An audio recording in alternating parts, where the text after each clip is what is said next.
unele duminici pe la nunți. Suntem molteni pe viață și pe moarte, suntem molteni, adică suntem mulți. Un rost ne-a dat măicuța noastră dulcea, să fim dintre români cei mai fierbiți, din Dolj și până în Gorj și până în Vâlcea, și până în Olt și până în Mehedinți.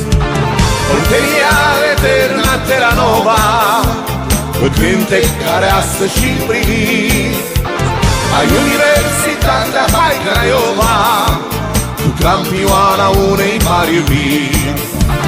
Oltenia eterna terra nova, un cântec care astăzi și privit, ai Universitatea Hai Craiova, tu campioana unei mari iubiri. La tricolorul românesc se închină și face jurământ în luptă azi, Oltenia, provincia latină, a lui Mihai, al nostru cel viteaz. Oltenia, bandură a lui Tudor și a lui Arghezi și atâtor duși. Oltenia, celui mai mare sculptor al omenirii, Constantin Brâncuș. Oltenia eterna terra nova, un cântec care astăzi și-n privit, ai Universitatea Hai Craiova, tu campioana unei mari iubiri. Oltenia eterna terra nova, un cântec care astăzi și-n privit, ai Universitatea Hai Craiova, tu campioana unei mari iubiri.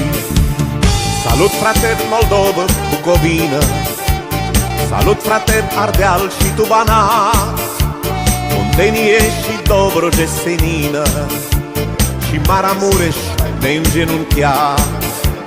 Priviți această sacră frumusețe, Oltenia, pământ de oameni buni și bun pedepsitor de 5 județe, căuș al palmei vechilor tăciuni.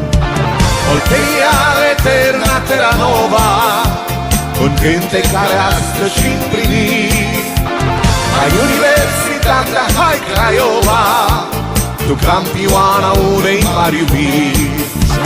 Oltenia eterna terra nova, un cântec care astăzi și-n privit, ai Universitatea Hai Craiova, tu campioana unei mari iubiri.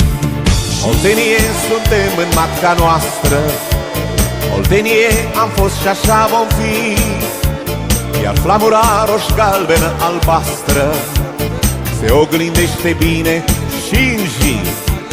Tot ce avem noi am făcut cu trudă și nu trăim din milă și pomeni, spre binele acestei țări asudă și seminția noastră de olteni. Oltenia eterna terra nova, un cântec care astăzi și-n privit, ai Universitatea Hai Craiova, tu campioana unei mari iubiri. Oltenia eterna terra nova, un cântec care astăzi și-n privit, ai Universitatea Hai Craiova, tu campioana unei mari iubiri. Ținem cu echipa noastră și la bine și la rău, o iubire alb-albastră la Craiova e mereu. O iubire alb-albastră la Craiova e mereu. Cântați și voi, cântați cu noi, să-i încurajăm într-una pe cei buni și întotdeauna alba la